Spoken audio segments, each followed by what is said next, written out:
Hello भाइयों, सबको जय श्री राम, राधे राधे। तो आज एक टॉपिक पे हम ये वीडियो शूट कर रहे हैं। मोस्टली हम वीडियो वगैरह बनाते नहीं थे, बंद कर दिए हैं सारी चीज़ों पे। लेकिन कुछ चीज़ें ऐसे देख के लगता है कि हाँ, अंदर से मन थोड़ा सा आहत होता है, तो उस पर टॉपिक पे बोलना पड़ता है ना चाहते हुए भी। अब वो टॉपिक्स कौन कौन से हैं, क्या समस्याएं हैं प्रेजेंट टाइम में। अगर आपको लगता है कि ये वीडियो जेन्युइन है, जिस मुद्दे पे ये वीडियो शूट की जा रही है, तो आप प्लीज़ इस वीडियो को लाइक करिएगा और वीडियो को ज़्यादा से ज़्यादा शेयर करिएगा। और स्पेशली वो लोग शेयर करेंगे जो एकेडमिक में हैं या फार्मासिस्ट हैं, उनकी हित की बात हो रही है। देखो, अभी recently pharmacy council of India मतलब सेंट्रल फार्मेसी काउंसिल ने कॉलेजों का इंस्पेक्शन कराया। इंस्पेक्शन कंप्लीट हुआ। अब वो किसी तरीके से हुआ वो अभी छोड़ देते हैं, अभी ग्रॉस लेवल पे बात नहीं करेंगे, अभी उस मुद्दे को हम उठाएंगे। पहले आप समझिए कि क्या हुआ। इंस्पेक्शन कंप्लीट हुआ फार्मेसी काउंसिल ऑफ इंडिया द्वारा, और इंस्पेक्शन कंप्लीट होने के बाद कई कॉलेजों को कंप्लायंस भरने के लिए ऑप्शन आया कि भैया ये चीज़ें कम हैं, कॉलेजों ने उसको भरा। कई कॉलेजों का अप्रूवल, मतलब मान के चलिए पूरे यूपी में कोई ऐसा, मुझे जो जानकारी है, जहाँ तक मैं जानता हूँ, अगर हो सकता है मेरी इसमें जानकारी थोड़ा कम हो तो आप कमेंट में बता सकते हैं, कि बिना पैसा दिए किसी का अप्रूवल अपने आप नहीं आया। पहली चीज़, अगर जिसका आया हो तो कमेंट सेक्शन ऑन है, आप कमेंट करके बता सकते हैं। दूसरा, जो कॉलेज ने एसआईएफ भरा, एसआईएफ के बाद फिर कंप्लायंस आया आपके, और कंप्लायंस आने के बाद, अच्छा, जिन कॉलेजों को अपने आप अप्रूवल मिले भी हैं उनकी भी कहानी थोड़ा सुन लीजिए।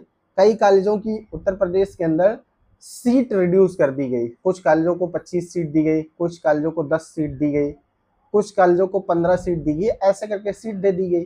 और कई कॉलेजों की सीट जीरो कर दी गई। मतलब मान के चलिए उनके पास डी फॉर्म बी फॉर्म अगर है तो उनको एक भी एडमिशन लेने के लिए अलाउ नहीं किया पीसीआई ने। कंप्लायंस लगे, कंप्लायंस अगर फुलफिल किया पीसीआई कॉलेजों ने तो ठीक है, आपने उनको अप्रूवल दिया, बाद में अलाउ किया कि आप 60 सीट या 66 सीट पर एडमिशन ले सकते हैं। ईडब्ल्यूएस मिला के 66 होता है, 66।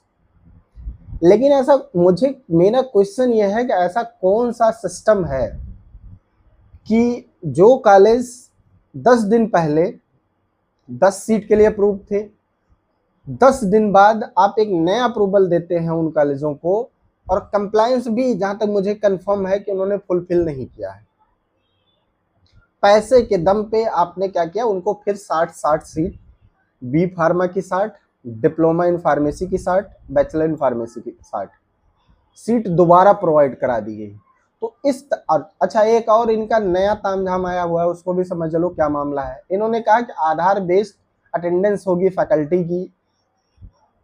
इतनी फैकल्टी ही नहीं है उत्तर प्रदेश में किसी कॉलेज के पास कि वो सबके अटेंडेंस करा सके। जैसे अगर डिप्लोमा कॉलेज चल रहा है तो 4 बी फॉर्म 4 एम फॉर्म चाहिए, और एक प्रिंसिपल चाहिए जिसके पास एटलीस्ट 5 साल का एक्सपीरियंस कंपलसरी है, अगर वो पीएचडी नहीं है तो। लेकिन वो भी फैकल्टी इन लोग पूरा नहीं कर रहे हैं, उसके बावजूद भी इनको अप्रूवल मिल जा रहा है। तो ये कहीं ना कहीं क्वेश्चन मार्क उठाता है पीसीआई के ऊपर।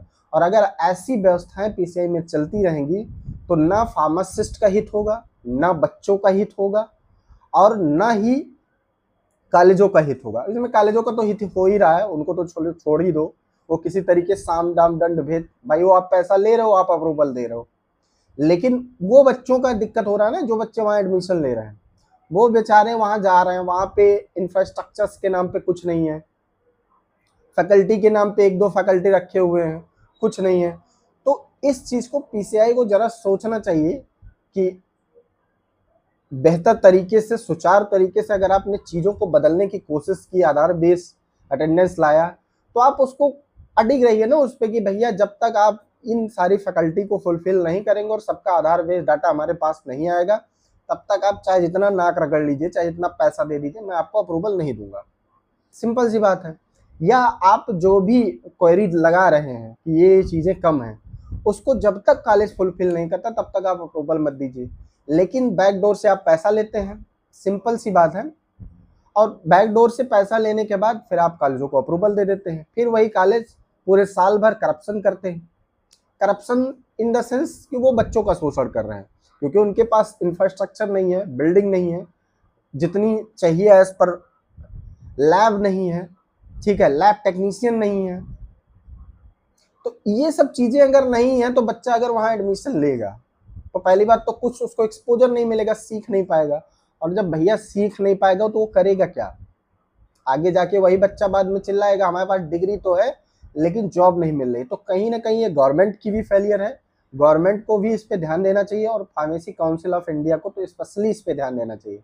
बाकी आप लोग बताइएगा कि जो बातें मैं बोल रहा हूँ वो फैक्ट है या नहीं। बहुत सारे टीचर्स भी जुड़े हुए हैं तो वो लोग भी भैया।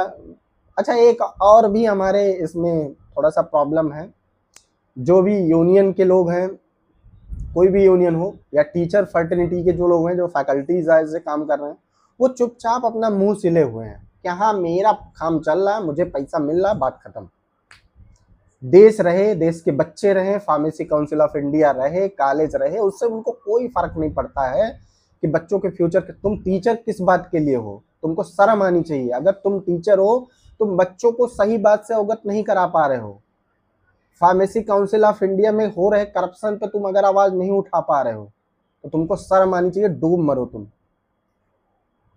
और जितने ऑर्गेनाइजेशन है मैं उनसे भी स्पेशली रिक्वेस्ट करूंगा ये बात गंभीरता से आप अपने लेटर हेड पे उठाइए कि इस तरीके का करप्शन हो रहा है। भैया कौन सा ऐसा पैमाना है, 10 दिन पहले किसी कॉलेज को 15 सीट दे दिए, आपने कंप्लायंस अगर वो कॉलेज फुल किया है, पूरा फुलफिल किया है, तब आप उसको अप्रूवल दीजिए, बिल्कुल हमें कोई दिक्कत नहीं है। लेकिन जो आप बैकडोर से पैसा खा के उसको अप्रूवल देते हैं, ये कौन सी बात है? आप इस पे जवाब दीजिए ना कि हाँ ये चीज गलत है। तो इन सब चीजों पे भी आवाज उठाएं, जितने भी ऑर्गेनाइजेशन हैं, जितने भी हायर फैकल्टी मेंबर हैं कॉलेजों में। मैं बहुत सारे ऐसे फैकल्टी को जानता हूं जो पीएचडी 15 साल का एक्सपीरियंस है, लेकिन उनके मुंह से पीसीआई का पी बोलने के लिए वो तैयार नहीं है, क्योंकि उनको माल मिल रहा है, पैसा मिल रहा है, तो वो काहे बोलेंगे? ये चीज समझना चाहिए, ठीक भाई। तो बाकी अगर आपको लगता है कि ये वीडियो उस लेवल की नहीं है जो चीज चाहिए और जो मैं कह रहा हूं वो गलत है, तो आप बिल्कुल कमेंट सेक्शन बंद नहीं है, खुला है, आप उस पर खुलेआम कमेंट करिए, अपनी बात कहिए। इसके बाद जो अगला वीडियो आएगा वो board of technical education Uttar Pradesh के ऊपर आएगा। उसके बाद जो एक वीडियो रिलीज किया जाएगा वो उत्तर प्रदेश के अंदर, क्योंकि मैं यूपी का प्रॉपर निवासी हूँ, ड्रग इंस्पेक्टर द्वारा किए गए प्रताड़ना, उस पर एक वीडियो आएगा कि कैसे ड्रग इंस्पेक्टर एकदम से कसम खा लिए हैं कि कोई भी लाइसेंस जारी होगा 30,000 हमको चाहिए। विथ एविडेंस मैं आपको दिखा सकता हूँ। और मैं अगर अपनी आरटीआई पोर्टल या फिर आरजीआरएस पोर्टल खोल के दिखाऊंगा तो कम से कम किसी ऐसे अधिकारी नहीं है जिसके खिलाफ मैंने मांगा नहीं कि भैया आप इसको रिटर्न में दीजिए। लेकिन मौजूदा गवर्नमेंट कह सकते हैं या मौजूदा सिस्टम कह सकते हैं, इतना बेकार हो चुका है कि लोगों को खौफ ही नहीं है, उल्टा सीधा जवाब दिया जा रहा है। आप मांगोगे कुछ और, जवाब कुछ और देंगे। तो ये स्थिति है देश की।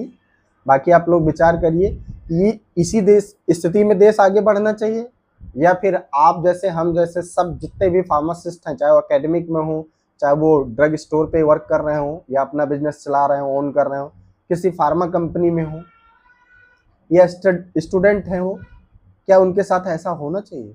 अगर होना चाहिए तो भैया आप लोग चुप रहिए, अगर नहीं होना चाहिए तो आप इस पे बोलिए। धन्यवाद।